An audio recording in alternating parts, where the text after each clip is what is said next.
Thank you very much indeed, Billy. And again, very challenging and interesting issues coming up. But then there are a lot of similarities in what Billy and Peter have said, in the sense of looking at whether we need global rules, and we need that kind of debate.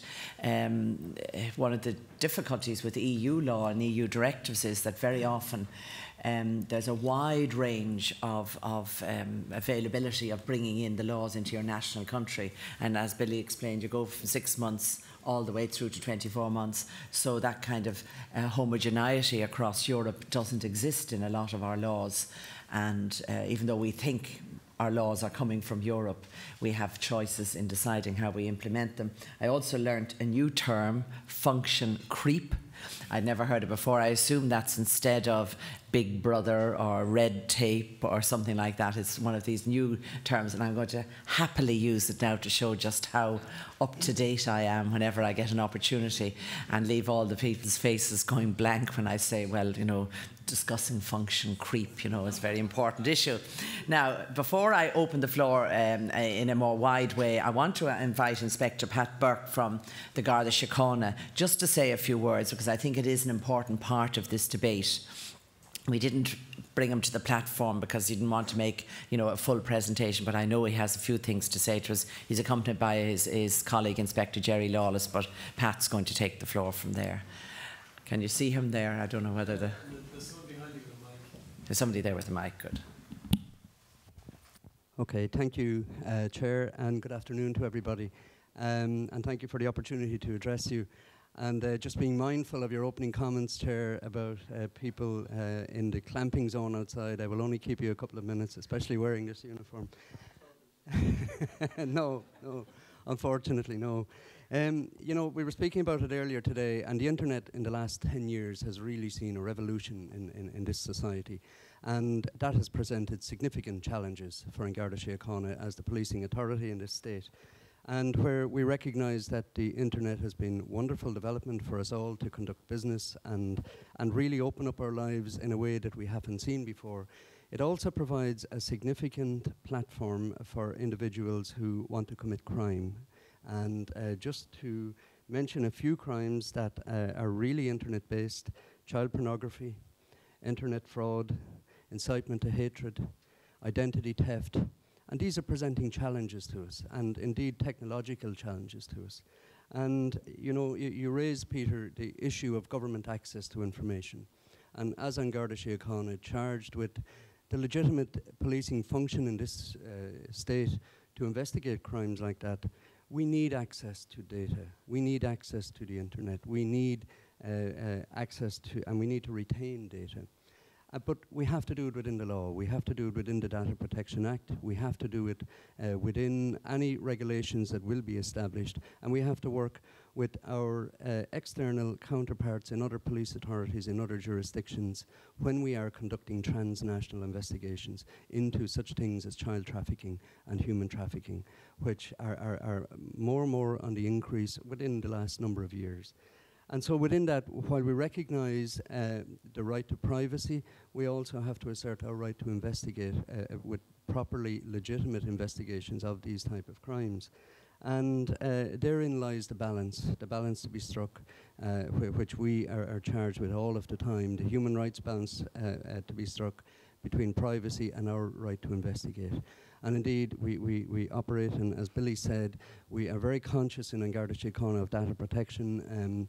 We're one of the first organisations in this state to publish and implement a code of practice on data protection for all of our own members, which we strictly audit. And we try to operate completely within the regulations that are out there. And Chair, as you say, the development of regulations to help us to try and police the internet as well. You know, our policing function has been in the ground, on the ground, all around us, but now that has transferred to the internet and the opportunities that are there. So that's presenting a challenge for us, but we have to face that challenge and face up to it together within the legislation that exists. So I'm going to leave it at that. Thank you.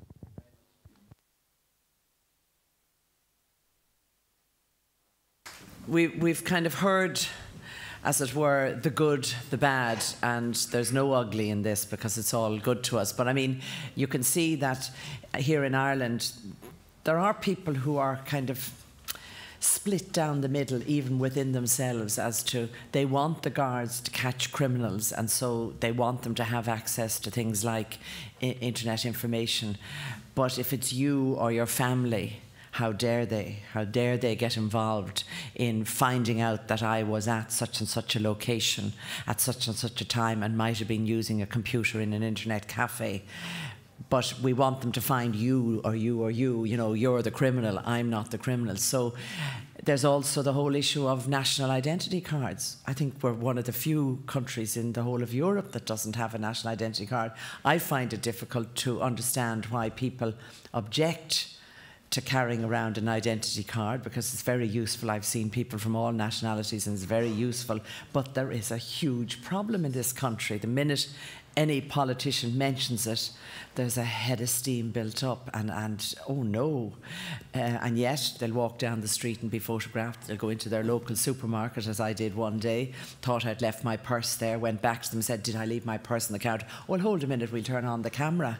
I didn't know I was on a camera as I was paying for my supermarket shopping, but I was, and they were able to show I hadn't left my purse on the counter. So, and I was delighted. I was thrilled that they were able to tell me that, because then I went home and found it. But I'm just saying it as an example that you know, we are kind of a bit split personality on these issues. So what I want to do now is to open up the floor, but I'm going to ask a question first, which is one of the advantages, because I just want to get some hold, and maybe there are others in this room want to know. My computer, or everybody's computer, has an IP number. You don't know it's me, Nora Owen, but you know it's computer 000111165, whatever the number is that's assigned to it.